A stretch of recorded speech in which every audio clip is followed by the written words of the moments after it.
মানিকচকের মথুরাপুরে রক্ষাকালী পুজো ঘিরে জোর তৎপরতা। প্রায় ৩০০ বছরের বেশি সময় ধরে হয়ে আসছে পুজো। রীতি অনুযায়ী একদিনেই প্রতিমা তৈরি থেকে শুরু করে পূজা অর্চনা এবং বিসর্জন দেওয়া হয়।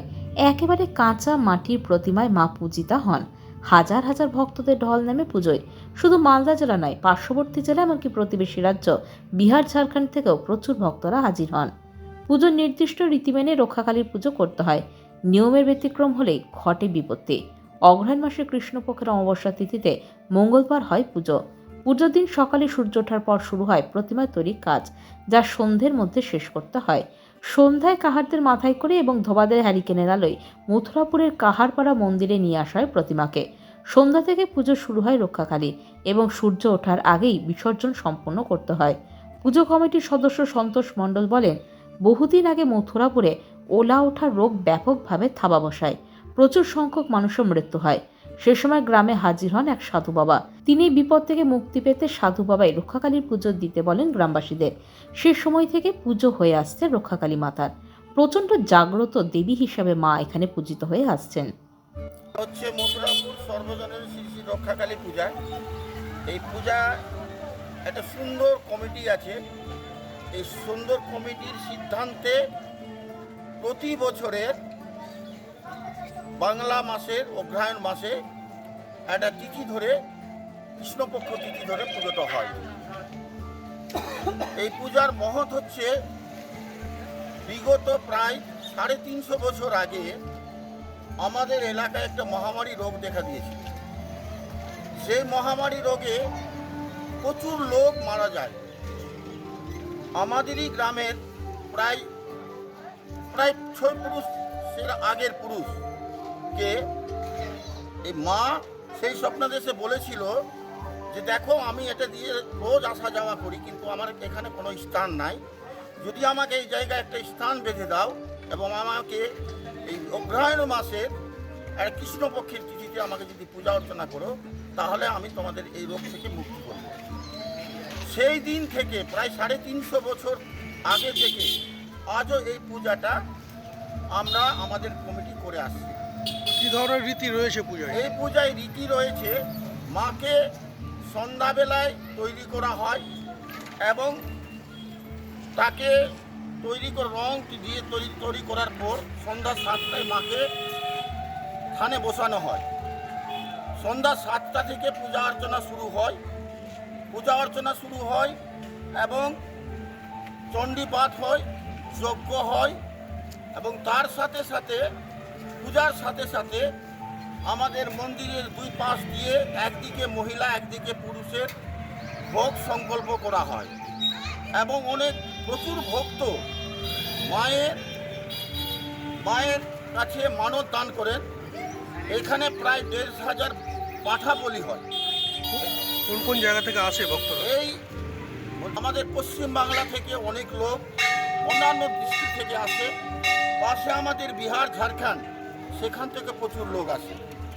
এখানে প্রায় এই 10-12 ঘন্টার মধ্যে বিরাট একটা মেলা হয় এবং এখানে প্রায় 1.5 থেকে 2 লক্ষ লোকের সমাগম হয়।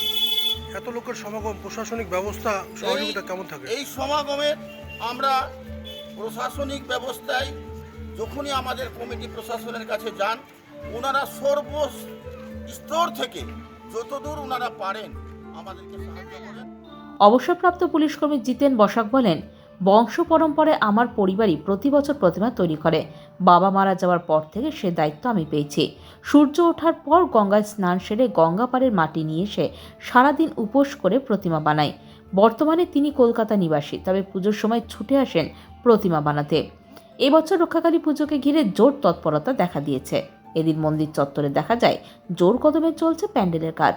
পুজো কমিটির পক্ষ থেকে নজরদারির জন্য অতিরিক্ত প্রায় 25টি সিসিটিভি ক্যামেরা বসানো হয়েছে।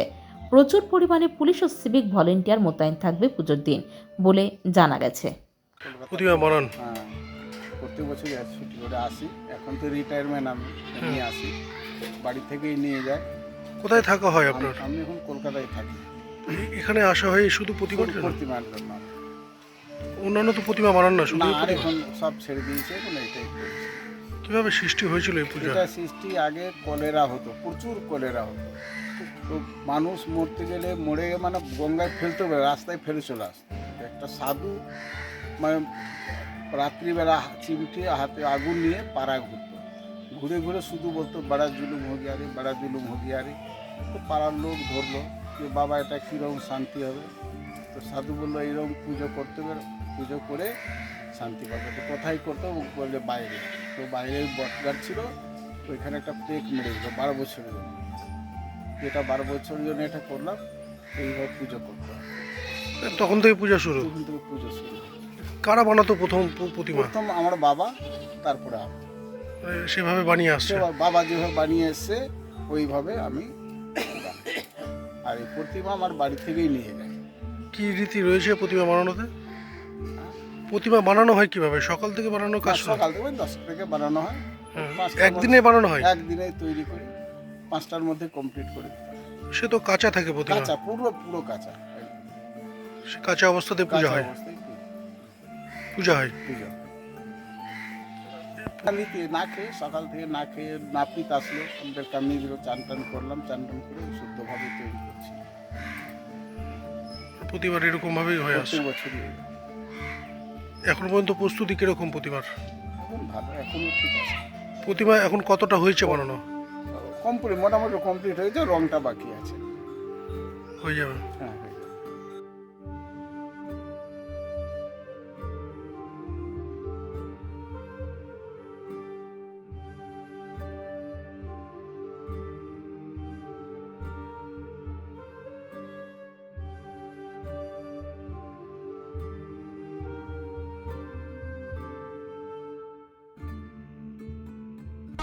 Bureau news Bangla Times.